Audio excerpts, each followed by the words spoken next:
Депресија. Од мизерија до победа.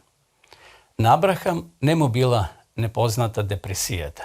Неговите меланхолични тенденции заедно со сиромашното детство, неуспешните работни места и неостварената љубов само укажувале на поразот. Еднаш дури рекол: јас сум најбедниот жив човек. Ако товарот што го чувствувам се делеше подеднакво меѓу сите луѓе, нема да има ниту една весела личност на земјата.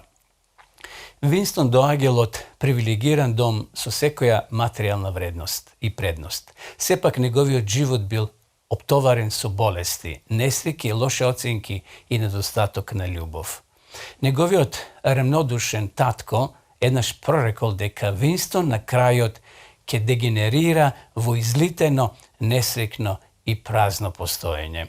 Според неговите зборови, Винстон се борел со демон, депресија, долги години, а понекогаш се чинило дека зборовите на татко му ќе се остварат.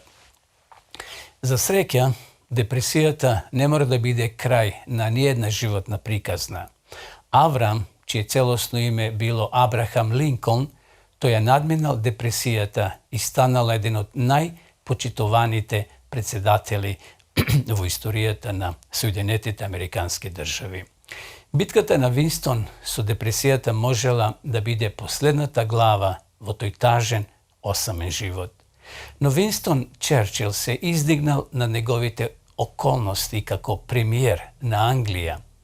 За време на Втората светска војна ги надминал сопствените внатрешни предизвици.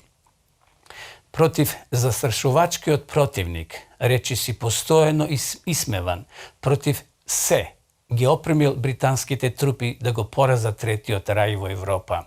Неговото познато мото станало: никогаш, никогаш, никогаш, никогаш. Во ништо мало, големо или неважно, никогаш не попуштајте освен пред убедувањето на честа и здравиот разум.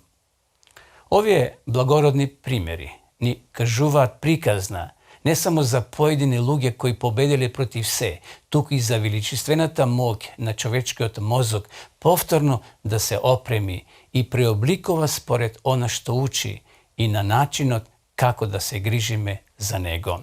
Статистиката ја кажува приказната дека ако страдате од депресија, не сте сами. Клиничката депресија има висок процент, што е опасно повеќе од 20 милиони возрастни и 3 милиони тинеџери во Соединетите Американски држави. Поблагите форми уште повеќе се пораспространети, може да кажеме, кои ги зафаќаат сите возрастни групи.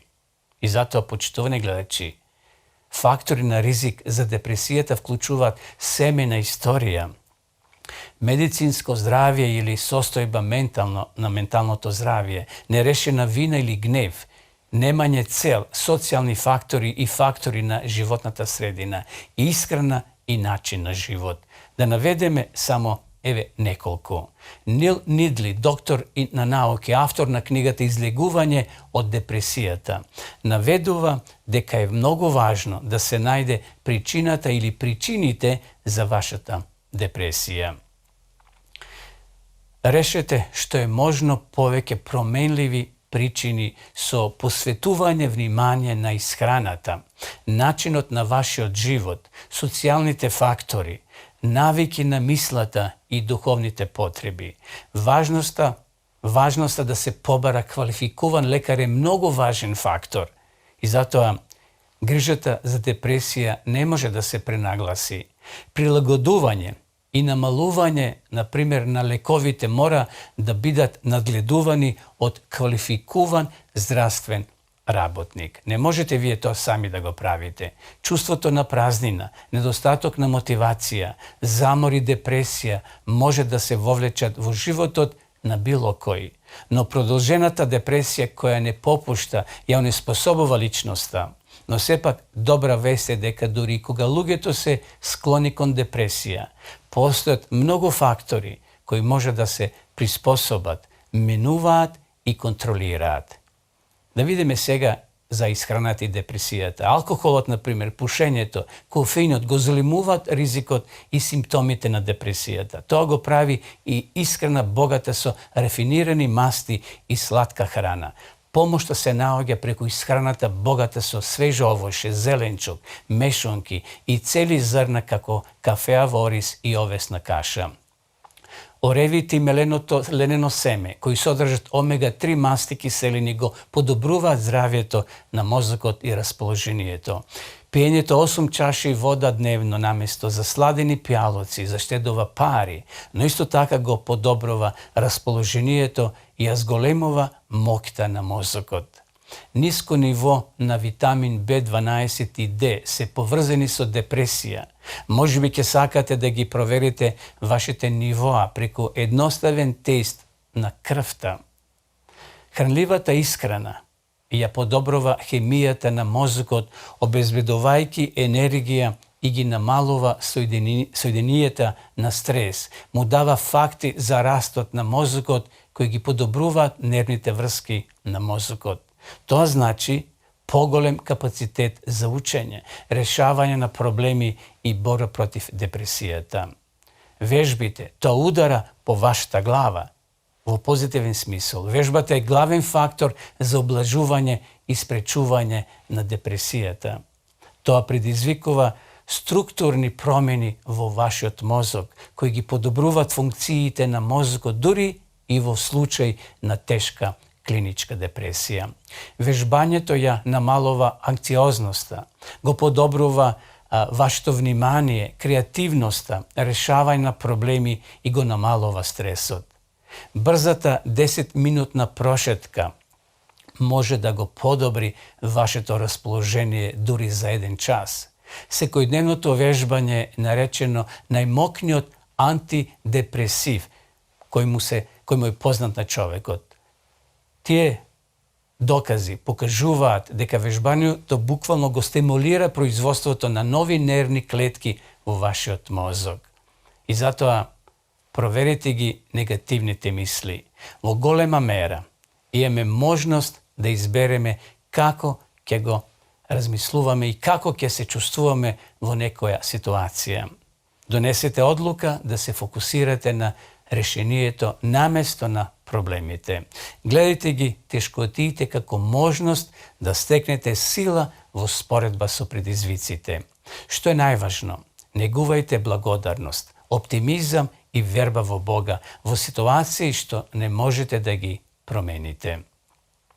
Соодветен одмор секако е потребен. Соодветниот одмор е воспоставување дневна рутина им помага на мозокот и телото да функционираат хармонично и да го намалат стресот.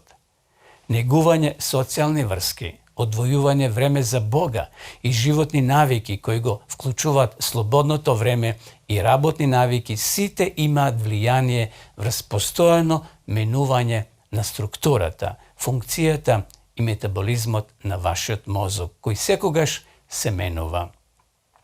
Почитувани гледачи, секој се соочува со неволи, грижи, несигурност и тага, но тоа не мора да биде се. Извештаите во Библијата ни покажуваат дека среде тешкотиите Бог е таму за да обезбеди мир, удобност и насока.